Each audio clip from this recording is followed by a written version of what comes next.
ये press conference Udhampur blast case के सिलसिले में है। आवाज़ नहीं आ रही?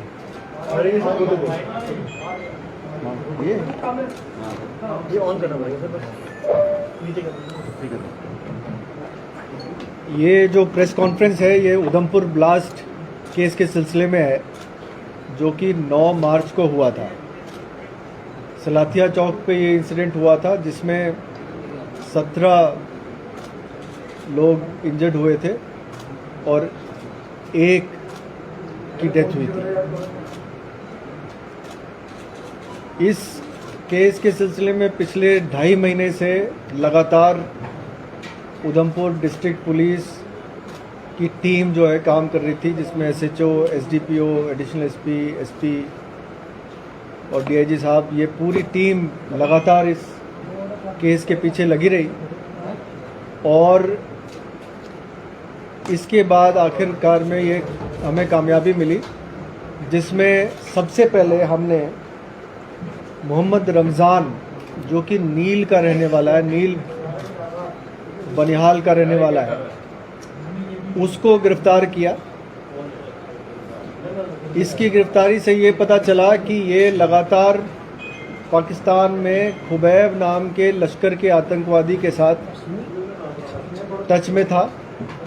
खुबैब डोडा का रहने वाला है और 15-17 साल पहले ये पाकिस्तान चला गया था और वहाँ से लगातार लश्कर की गतिविधियों में शामिल रहा है। खुबैब ने इसको मोटिवेट किया। इसके फादर की डेथ 2003 में हुई थी, वो भी लश्कर का एक आतंकवादी था और उस बुनियाद पे खुबैब ने इसको मोटिवेट किया और इसको आईडी उठाने में और प्लांट करने के लिए मोटिवेट कर दिया। 1 मार्च को इसने उधमपुर आके रेकी की। इसको रिकनेसेंस वाली जगह का अंदाज़ा खुबैब ने दिया था कहाँ पे करना है, और उस रेकी करने के बाद 9 तारीख को इसने यहाँ आके एक स्पेसिफाइड लोकेशन जो कब्रिस्तान के पास था, वहाँ पे खुबैब के कहने पे आईडी उठाई, उसको एक्टिवेट किया और 10 से 12 मिनट का टाइम था जो इस आईडी पे लगा था। उस दौरान ये गया और इसने सलाथिया चौक पे इसको प्लेस किया और फिर वहाँ से निकल गया।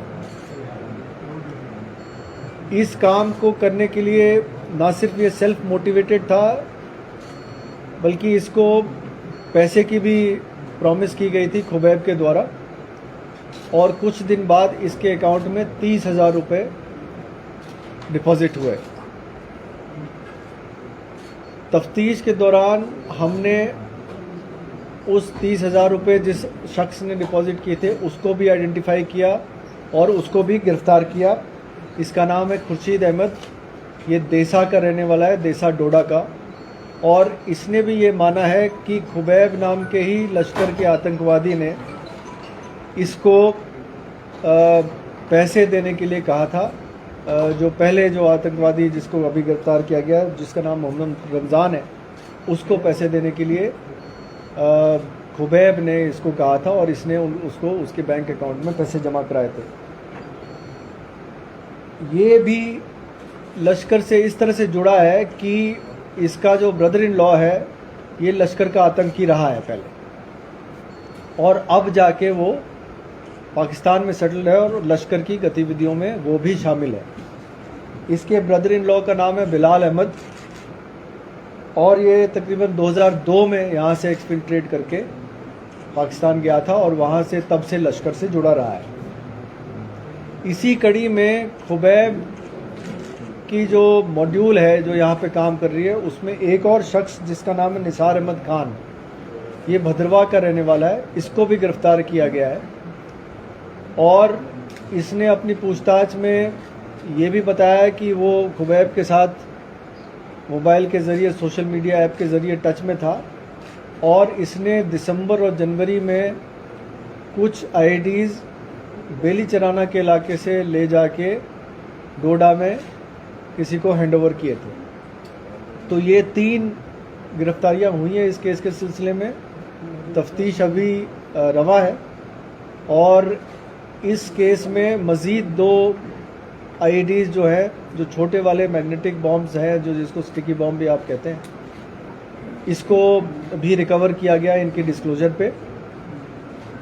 बाकी बैंक अकाउंट्स वगैरह की डिटेल की एनालिसिस की जा रही है और इस तफ्तीश के दौरान जो भी हमें तथ्य सामने आए हैं, हम और भी मज़ीद जो केसेस हैं, जो मिसाल के तौर पे रजौरी के केस है, उसकी भी कुछ लीड्स हमें मिल रही हैं जिस पे हम काम अभी कर रहे हैं। का जो ब्लास्ट हुआ था गाड़ी में, उसके साथ कोई लिंक नहीं था? फिलहाल अभी तक उस केस से कोई लिंक नहीं मिला है, लेकिन तफ्तीश अभी शुरुआती स्टेज पे है। बहुत सारे लोगों से इसमें पूछताछ करनी जानी है। अभी 10 से 15 लोगों को और पूछताछ के दायरे में शामिल किया गया है। मज़ीद खुलासे जब होंगे तो आपको बताया जाएगा। सर, लेकिन ये जितने ब्लास्ट में रजौरी पुंछ का हुआ, ये उधमपुर, क्या ये कनेक्टेड है? क्या कुछ लीड्स आपको मिली? मैंने जैसे कि आपको बताया कि उधमपुर का केस तो इस मॉड्यूल ने किया ही है। कुछ लीड्स ऐसे मिल रहे हैं जिससे ऐसा लग रहा है कि रजौरी वाले केसेस में भी इनका इसी मॉड्यूल का हाथ होगा। तफ्तीश चल रही है।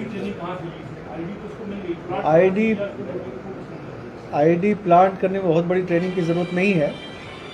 इसमें सिंपल 2 तार खुले होते हैं जिनको ज्वाइन करना होता है और वो एक्टिवेट हो जाता है। उसको प्लेस करने में और ब्लास्ट होने में तकरीबन 10 से 15 मिनट का टाइम होता है। सर, स्टिकी बॉम्ब का कितना खतरा आपको महसूस हो रहा है? अभी 7 स्टिकी बॉम्ब वहाँ पर भी मिले हैं कठुआ में और 2 इनसे मिले। इसका मतलब स्टिकी बॉम्ब एक बड़ा खतरा आपको लग रहा है और अमरनाथ यात्रा के मद्देनजर आप मानते हैं इसको? ये थ्रेट रियल है और इसमें जैसे कि आपने देखा है कि कुछ दिन पहले रिकवर भी हुए थे 7 स्टिकी बॉम्ब जो ड्रोन के ज़रिए गिराए गए थे। तो ये थ्रेट रियल है। इस आपके माध्यम से मैं सभी लोगों को बताना चाहता हूँ कि इस थ्रेट के लिए आप सतर्क रहें। हमेशा जब भी आप कहीं जा रहे हैं आ रहे हो, अपनी गाड़ी का भी ख्याल रखें। गाड़ी पे सवार होते समय, गाड़ी से उतरते समय चारों तरफ मुआयना कर लें, कोई ऐसी चीज़ ना हो जो अनजान चीज़ लगी हुई हो गाड़ी के साथ। तो इसके लिए पब्लिक कोऑपरेशन की बहुत ज़रूरत है, पब्लिक के सहयोग की बहुत ज़रूरत है। हम किसी भी इंसिडेंट को प्रिवेंट कर सकते हैं अगर हम सतर्क रहें तो। आर्मी ने एक स्टेटमेंट दी थी एंड दे हैव सेड कि दे हैव एप्रीहेंशंस कि उधमपुर में कोई मैसेकर या सिविलियन टारगेट किए जाएंगे, that's why they have blocked the road. ऐसा कुछ इनपुट है कि उधमपुर में सिविलियंस को टारगेट किया जा सकता है? ऐसी कोई इनपुट नहीं है। सर, कटरा बस फायर इंसिडेंट में जो कहा गया था कि इसमें कोई केमिकल, अभी तक उसकी फोरेंसिक रिपोर्ट्स अभी तक नहीं आई हैं और इस मॉड्यूल से भी उसके बारे में हमें कोई स्पेसिफिक लिंक नहीं मिले। सर, क्या पुलिस डिपार्टमेंट को भी सेंसिटाइज, मतलब जवानों को सेंसिटाइज किया जा रहा है स्टिकी बॉम्ब्स को लेकर? बिल्कुल किया जा रहा है, किया जा रहा है। सर, अमरनाथ यात्रा है और कितना चैलेंजिंग है आने वाले समय में? 30 जून से यात्रा शुरू हो रही है, आप किस तरह से देखते हैं? क्योंकि स्टिकी बम मिलना और इस तरह की गतिविधियां तेज होना, जो चैलेंजेस हैं उसको हम फेस कर रहे हैं और उसकी जो प्रोएक्टिव स्टेप्स ले रहे हैं उसी का नतीजा है कि उधमपुर पुलिस ने अभी तक ये केस को सॉल्व किया है।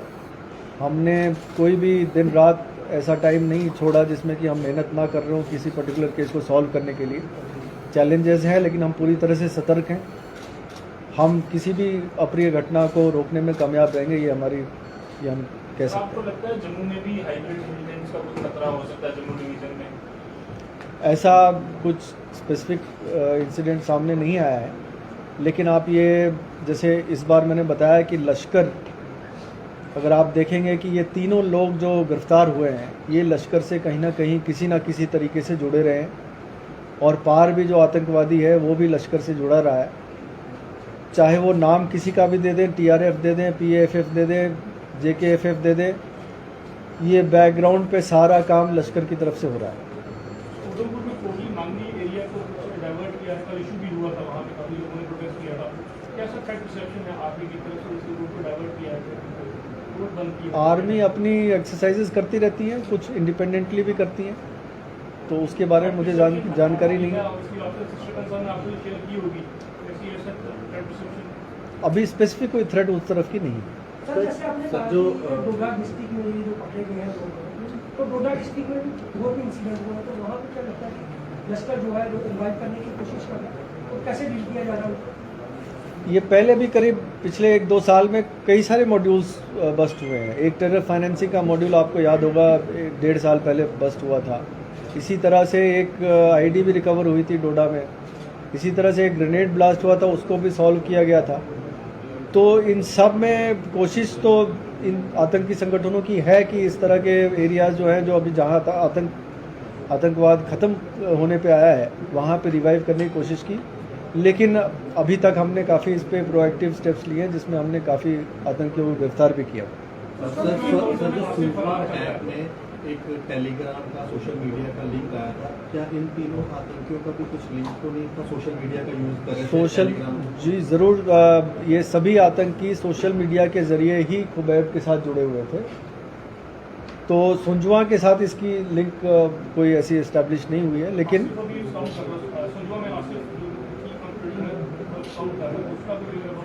उसकी खोज चल रही है। कश्मीर पुलिस से भी हमने मदद मांगी है। अगर वो एक्टिव नहीं हुआ हो तो जल्दी पकड़ा जाएगा। सरकार एक इनपुट आया था कि कश्मीर में जो टारगेट और सेलेक्टिव किलिंग हो रही है उसकी प्लानिंग पीओके में की गई थी और उसी कोई 200 लोगों की लिस्ट जो है पीओके में तैयार की गई थी। क्या जम्मू प्रोविंस में भी इस तरह की कोई खबर है कि पीओके में बैठकर कुछ इस तरह की प्लानिंग की गई? पाकिस्तान पीओके में ज़रूर आतंकी संगठनों के ट्रेनिंग हेडक्वार्टर्स है, तो ऐसा हो सकता है कि वहाँ भी प्लानिंग हो रही है। कोई स्पेसिफिक ऐसी कोई स्पेसिफिक इंस्टेंस नहीं आई। तो सिर्फ रमज़ान जो है वो मनाली में था काफ़ी लंबे समय तक, तो वहाँ पर कुछ उसके बैकवर्ड लिंकेजेस जो हैं उस पर भी काम कर रहे हैं। हम कोई भी लिंकेजेस नहीं छोड़ेंगे, चाहे बैकवर्ड फॉरवर्ड किसी भी तरह की लिंकेजेस हो। हम हर छोटी चीज़ पे काम करेंगे ताकि आतंकवाद से जुड़े किसी भी लिंक को अनटच न रखा जाए। सर हम सुन रहे हैं कि इस बार अमरनाथ यात्रा में